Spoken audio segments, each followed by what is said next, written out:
How's it going, guys? It's Mask here, and I'm hanging out with Guns Blazing. Welcome to part 2 of our two-part interview.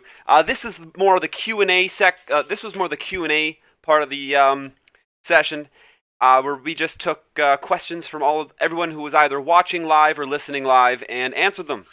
And yeah, there's not really much else to intro. Just sit back and enjoy it. But actually, this is perfect. I'm gonna bring. We got a ton of viewers right now to have the chance. Let's run a couple viewer questions. All right, guys. All right, throw them at me, my boys. Yeah, my things are not loading, and I think I just lost my chat.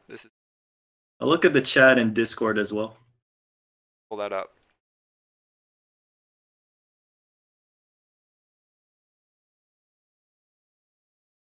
I got for one of the members. I figured I should mention this to you. Maybe even talk about it with Guns during an interview. It looks like they are thoroughly investigating each and every account before they send them their invitation to Japan. The reason why we think this is because Decade has actually gotten his invitation and confirmation that he's going, while Timothy, this is from Tutpug, while Timothy and himself have yet to receive it. Thanks a lot for that. So they're probably taking it rank by rank and straight investigating thoroughly every account that they send their invitation to, which is great. And I mean, I guess there's no reason why they shouldn't be able to do that. Anyone who's actually going should have their account thoroughly investigated and should be clear of any accusations or suspicions when they actually get to go. I guess there's not much to discuss there. It was more just I guess that's cool information. At least they haven't already handed out the invitations to people who are in those ranks before they've actually looked into the accounts, obviously. Right. Okay, ask him. Okay, Scadius. No, I'm not asking him that. What's your thoughts on the glitches on Duel Links, and what changes would you like to see for the future of the game? What glitches are you referring to, my boy? Yeah, Sipin. What glitches are you referring to? I would assume. Well, I mean, right now we have the lethal damage DC glitch, which really isn't anything. I mean, sure, you disconnect from the game when you're about to win, but that hasn't affected us one way or another. Yeah, these viewer questions are going about as well as I expected them to. Yeah, I think what he's referring to is the hacked APKs. Like, there's no real game-breaking glitches right now, as far as I know. But I do know that Konami has to do something about that, or else, you know, the next whatever event qualifiers will be a joke, because, you know, people will just be using hacked APKs, and then we as the fair players are not going to be motivated to go up against that. So Konami has to do something about those. Yeah, absolutely. And the unfortunate, the other side of it that's extremely unfortunate is these qualifiers really put the hacked APKs themselves into the spotlight, which is very sad. Right. Although we've quote unquote exposed people for using them, the sad reality is if you can't beat them, you join them. And we probably, while exposing people over these last couple weeks, we've shown them that they're out there and effectively probably tripled or even quadrupled the amount of people using them, which is sad. Okay, let's see these viewer questions. Trying to find a good one. What's your secret about making decks? How do you find so much synergy for some cards? Tough question. Just like for last gamble decks, you just, for example, this question is so hard. I'm gonna skip it. Let's find a different question, my boy. I don't want to think too much. I don't like thinking a lot. I only placed 5th.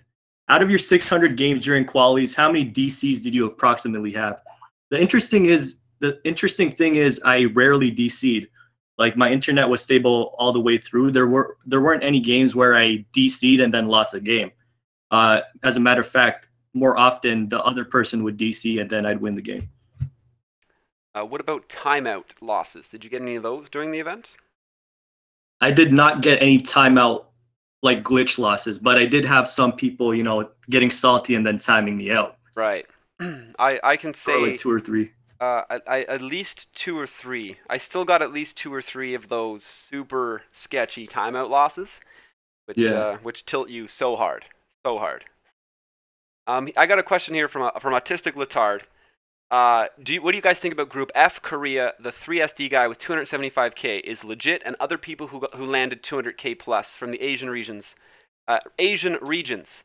I'll let you start on this one, Guns, because I definitely have something to say after you on this one. I don't know much about that besides I saw something on Reddit saying that everyone in Group F, or a lot of people in Group F, were cheating, and that's why their points were so inflated, and that they had to, like, I don't know if it's true, but I think they had to redo the entire Group F qualifiers. Whoa, really? That's what I heard. That's actually insane. I don't know if troll, my boy. Oh, I know, it's Reddit. I mean, you can only take what you read on Reddit for a grain of salt. That's really interesting, and I was kind of I'd heard some people with the exposures that had happened in NA as well, throwing the redo flag around, which was interesting. But the thing I was going to say about the Korean and the Asian regions was simply, especially Korea, they just got the game a month ago, right? So yeah. I would imagine in Korea the distance between the top and the bottom of the players is probably insanely huge. Nobody's had time to farm gems naturally. So it's the people that have just taken their wallet, hucked it straight at the game, that have all the cards and would probably just have win rates so insanely high because they're outclassing people through cards alone, not just skill. But I mean, the obvious suspect is what you said you read on Reddit as well, which is possible, certainly. Okay, yeah, fair point. So you're saying that since it was just released, that there would be a huge difference. Like there could be a huge difference if people just, you know, threw like thousands of dollars into the game and then get access to all the cards where most people wouldn't have access to. Fair enough. Yeah. All right, next Q, I guess. Let's see here. If you have a chance to add something you like, what would you add into the game? What's your future thought about the game? Well, I do want to see some of the newer summons into the game. I don't know if it's too early for that yet, but I didn't really get to experience that when I was playing Yu-Gi-Oh growing up. I've quit playing Yu-Gi-Oh in real life at around this stage in Duel Links, where it was just fusion, rituals, and so on. So I would really like to get to try those new summoning methods.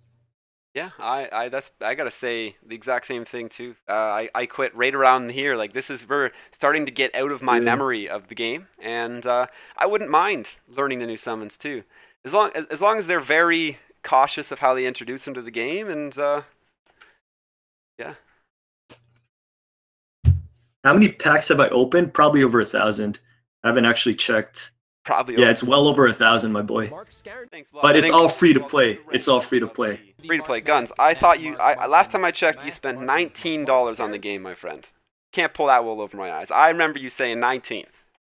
Okay, well, there's a free to play threshold where it's, you know, it's pure free to play, but then there's like $40 free to play, and that's where I'm at right now. I spent $40, but I'm still considered free to play because, you know, $40 is not actually that much money. I can agree with that. I'm right around in there, like 40, you know, 41, maybe 43.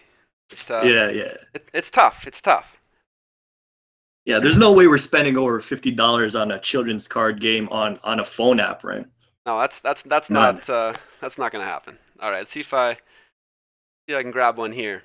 Do you think they are willing to change their way of obtaining gems/gold, making it more free to play friendly? To be honest, I don't think they're gonna do that. Maybe they'll increase the amount of gems that we get little by little. Like, for example, you know, the event with the whole dual meter and stuff. But, you know, it's a business and they got to make their money somehow. So I don't see us getting much more gem and gold than this. Yeah, or the way we're of obtaining them, I have no idea. I don't know how else we could get more gems/gold. Yeah, like, I mean, the dual meter event was literally just a here's free gems and gold event. What more can you ask for? It's nice to see. I think we have been getting more free gems and free gold than when the game first started, not including all of the here's a ton of gems because we messed up gems. Like if you stripped all those out of the first 2 months of the game, we really had next to no gem income outside of that. What is your favorite deck, Guns? MasKScarin. Thanks a lot for the follow. My favorite deck to play right now is that Dark Flare Dragon Last Gambage deck. The one that I most recently uploaded to YouTube. So fun to play. 150 days played, and I do not have Last Gamble. Seriously? I have farmed every legendary duelist who has spawned in the duel world with Joey for the last 2 straight months. Yeah. Solely because of you. You're the one who's made you're the one who's taken Last Gamble and not only put it in the spotlight competitively, but also just fun. The decks look so fun, and I just want to play them. They really are. I do believe that Konami needs to, change the way that the RNG drops work in this game, because you're gonna have people that, are just farming for the same skill for months, and they just don't get it, and then they get every other skill, multiple copies. Yeah, they need to do something about that. Here's an interesting one. Have you ever played Hearthstone?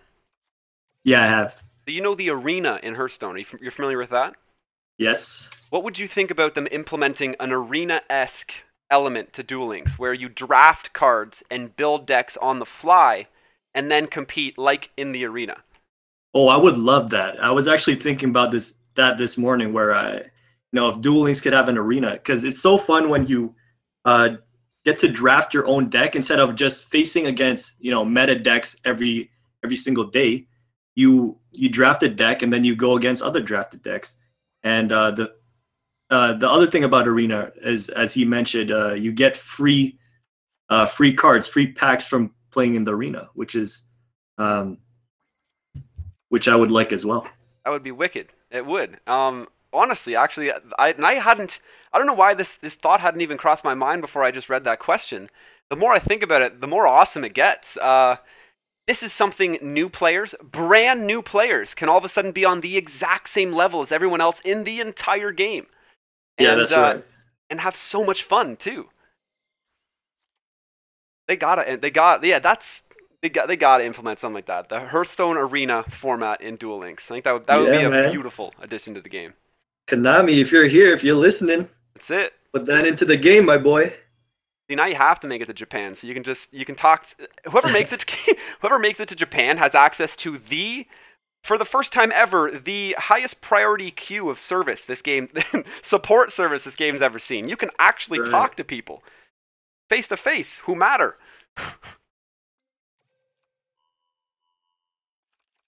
Nope, Letard. Once again, your questions they just don't fly here, my friend.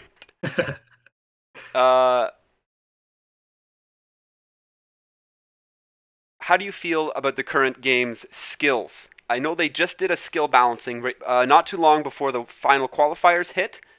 We have 3-star emotion that's brand new. Right across the board, how do you feel about the game's skills right now? What do you think's top tier? What might need a nerf? What might need a buff? Top tier, definitely at a tier of its own, is 3-star demotion right now, and it's way too polarizing of a skill, and it eliminates a lot of the outplay the skill in the game, because it's just such an easy skill to use, and sometimes there's nothing you can do against it. There's nothing you can do about it. So I definitely think they should change that skill in some way. And the next tier after that would have to be Harpy's Hunting Ground. I think Last Gambage is also on the same tier as Harpy's. I don't know if people will agree with that, but yeah. 3-star emotion specifically. Yeah. Let's focus in on that for a second. How do you feel 3-star emotion could be changed to benefit, to make it better for our meta? How do you think it should be changed? How do I think it should be changed? Let me think about that one for a second. Well, some people have suggested that, you know, in the similar sense to stuff like roll and boost, where you don't just pay for it and then you use it, but rather after you take a certain amount of life point damage, say 2,000 points, then you can use it. I think that would be the best way to go about it, even though it's pretty much a huge nerf. But I think it would still be, you know, viable to play. Right, turn it into a Destiny draw, essentially. Yeah, activation something cost. of that sort. Yeah, I think that one. I do agree with that one, and it's hard for them to make these changes without playtesting them first, obviously. But I agree that like you said, 3-star demotion is in a tier of its own. It was literally game breaking, 100%, and it astonished me that they released it right before the final qualifiers dropped. Right. What do you think about Weevil's parasite infestation skill? Yeah, that's one of those skills that are also, like, it's frustrating to play against. And the thing is, it's also very RNG dependent. So facing up against one parasite shuffled into your deck is a lot different from 3 parasites. And it could also be, there's some games where you get like 3 parasites shuffled into your deck and then you just draw them one after the other. And that just feels horrible. I think, to be honest, I think they should change it. That's my opinion. Instead of doing it like 1 to 3 parasites, they should like make it 2. They should make it 2 parasites every single time. Yeah. So you don't have those situations where like you get 3 and then you just get completely shafted. Or you get 1 and the Weevil's just like, well, come on, like I got all these whistles in my deck. I'm 100% on team 2 parasites. I've been saying that since like month 1. 2 parasites every time. Let's do it. Let's make it happen. What I want to see. And Harpy's Hunting Ground, obviously a hard skill to buff or nerf. It's pretty straightforward what it does. You'd have to almost eliminate it. Yeah, the thing is, it's like based on a card, and Konami usually doesn't change the cards itself, so they have to do something not related to buffing or nerfing the card itself, but like certain conditions with the skill. Like, for example, some people have suggested that instead of Harpy's Hunting Ground starting on your field, that it would start in your hand, but it would take up one of your draws. So essentially, you're starting off with a -1, but you have Harpy's Hunting Ground in your hand. I don't know how viable that would be as an option of nerfing it, but it's an interesting idea. I actually am kind of on board with that. I'd like to see how that affected it. It's a -1, but you're always starting with Harpy's Hunting Ground in your hand. Huh. Yeah. But the thing is, if we nerf all these top tier skills, then Last Gambage is going to be the king. And I'm not sure I'm ready for that. Fair enough. I know I'm definitely not ready for that, considering we're going into day 151, and I don't have it yet. GUNSBLAZING and MasKScarin, have you tried any of the new decks that came out of this new box, and how do you think the box impacted the meta? MasKScarin. Thanks a lot for the follow, and welcome to the ranks of the Mark Mask. You first. All right. MasKScarin. For the new box, I mean, for the most part, I haven't had a lot of time to sit down and competitively try them. I would say today was the first time I really competitively tried it out, and I would say Lotus has really brought some game-changing elements to the game. You have its interaction in a Harpy deck is almost disgusting. It's basically a Gravekeeper's Chief for a vanilla Harpy deck. You throw in, I mean, most people have seen the deck that Decade was playing on stream the other day, running 2 to 3 Lotus, 2 to 3 Soul Exchange, and then your good triple Harpy, triple Duck, 2 or 3 Blazing Apaches, and the deck dominates. 3 Econs, 3 OTCs. You have answers for everything. And Lotus has certainly impacted the game. I'd say it's quite usable, but MasKScarin. Thanks a lot. Have you used? I've only really played around with Lotus, and then kind of gimmickly played around with zombies, but I didn't really have any too much luck with the zombies. How about yourself, Guns, with the new box? Yeah, I think the Lotus, the red Lotus card is one of the most game-breaking cards from the box. It'll probably be what changes the meta the most, or what will be used the most. And then we got, of course, the Red Eye support, which is also very strong and making Red Eyes a real contender, especially if you saw DK's Beatdown, which was actually Creative Timothy's deck, Beatdown Red Eyes deck, which could go toe-to-toe with 3-star demotion, because with Beatdown, they're 2,700 attack or higher. And apart from that, Blazing and Pachi didn't really have as much of an impact as I thought it would, even though it's like the power creeped higher vanilla. And I thought Dinos were going to make a comeback with a 2,000 attack Cabazals or whatever. But it turns out Dinos have not been getting more popular. And then, of course, we got Bro Hunter, which is I don't think it's really good right now, but I'm gonna play. I'm gonna try to play a Hunter deck tonight on stream. See how it goes. Oh, you'll have a lot of fun. We were playing a Hunter deck not yesterday, but on Monday, and it was great. It was great. Bro, you run all the Hunters, bros, the pas, the mas, the sisses. Dinos. I mean, you touched on Dinos, and I really thought Rex was going to make a comeback too. But I guess he's still just extremely weak if you can pop that field spell. Yeah. Which most decks, especially with how popular Harpies are, run away of doing that. And then your 2K beaters are still only sitting at 1,700, getting walked over. The Red Eyes, though. Now does the most common Red Eyes deck out right now still running Champions Vigilances? I don't know what the most popular is. Sorry, but I meant the one that you were just talking about. DK. Oh, that one. I don't think it's running any Champions Vigilance. It's only running like Econs, Red Eye Spirit, and yeah, no Vigilance.